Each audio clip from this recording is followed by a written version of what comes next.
সম্মানিত দর্শক শ্রোতা, পরম সৃষ্টিকর্তা যিনি অসীম দয়ালু, শুরু করছি তার নামে।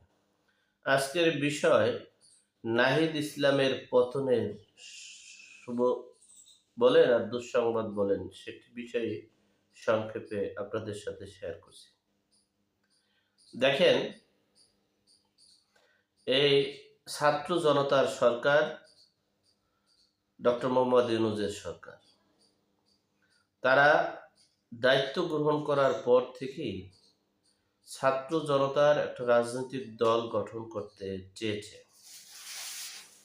সেই রাজনৈতিক দল গঠন করে তারা দেশের জনগণের জনপ্রতিনিধিত্ব করবে, সেই প্রত্যাশা নিয়ে তারা মাঠে ময়দানে এবং সর্ব সেক্টরে প্রশাসনিক, সরকারি আমলা কামলা মামলা সব দিক থেকে তারা আগাচ্ছে। তবে বাংলাদেশের রাজনীতির গতানুগতিক দিক লক্ষ্য করে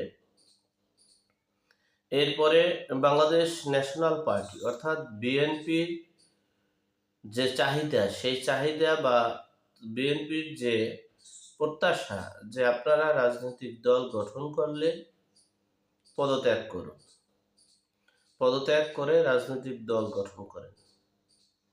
আমি এই অন্তর্বর্তীকালীন সরকারকে বলবো, এই ছাত্র জনতার সরকার, এই ছাত্র জনতার বিপ্লবের মাধ্যমে এই অন্তর্বর্তীকালীন সরকারের পুনর্গঠিত হয়েছে এবং এই অন্তর্বর্তীকালীন সরকার দেশ পরিচালনা করছে। তারা যদি রাজনৈতিক দল করে, সেটা যদি কিংস পার্টি হয়, তাহলে তাদের অপরাধ কোথায়?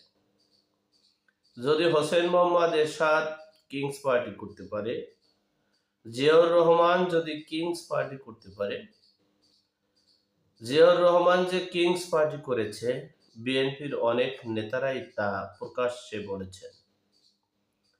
তাদের যদি কোনো অপরাধ না থাকে, তাহলে এই মাহফুজ আলম, এই নাহিদ ইসলাম, এই আসিফ মাহমুদ সজীব ভুঁইয়াদের কিংস পার্টি করতে অপরাধ কোথায়?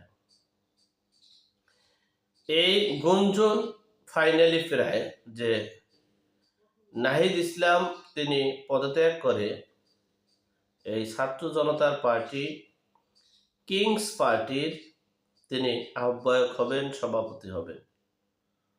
তিনি যদি পদত্যাগ করে আহ্বায়ক হন, সভাপতি হন, তাহলে বিএনপির এটা হচ্ছে সফলতার প্রথম ধাপ। এরপরে হচ্ছে এই অন্তর্বর্তীকালীন সরকারের পর্যায়ক্রমে মাহফুজ আলম, নাহিদ ইসলাম, আসিফ মাহমুদ সজীব ভুঁইয়া, এরপরে এই যে প্রেস সচিব সহ পর্যায়ক্রমে এই প্রধান উপদেষ্টারও পতন হয়ে যাবে।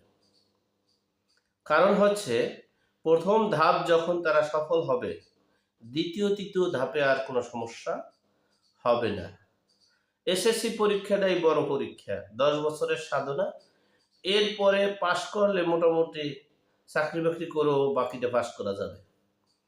সুতরাং আমি বলবো, এই নাহিদ ইসলাম যদি বিএনপি সহ রাজনৈতিক দলের কথা চিন্তা করে পদত্যাগ করে দল গঠন করে, তাহলে তাদের দলের অস্তিত্ব থাকবে বলে আমি মনে করছি না। এবং এই অন্তর্বর্তীকালীন সরকারেরও মেয়াদ শেষের পথে হয়ে যাবে। এরপরে আসবে তত্ত্বাবধায়ক সরকার, আর সেখানে এই ছাত্রদের অবস্থা যে কি হবে, একমাত্র আল্লাহ পাক রব্বুল আলামিন জানে।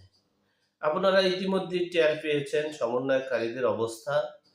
বিভিন্ন জেলায় পদত্যাগ, বিভিন্ন জেলায় কমিটি মানে অবাঞ্ছিত ঘোষণা, বিভিন্ন সমস্যার সম্মুখীন হবে।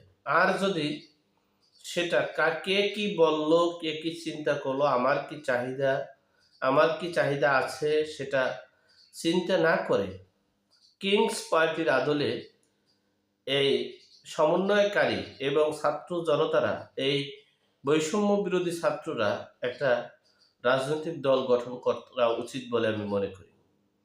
আর যদি কিংস পার্টির কথা শুনে যদি ভয় পান, তাহলে আগে যারা যারা কিংস পার্টি করছে এগুলোর নিবন্ধন আগে বাতিল করেন।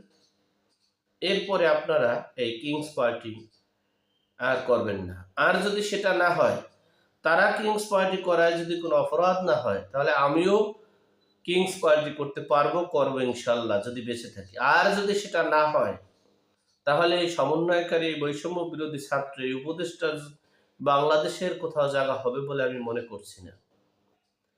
যাই হোক, আল্লাহ আমাদের সকলকে সঠিক জ্ঞান দান করার তৌফিক দান করুক। আমিন। আসসালামু আলাইকুম।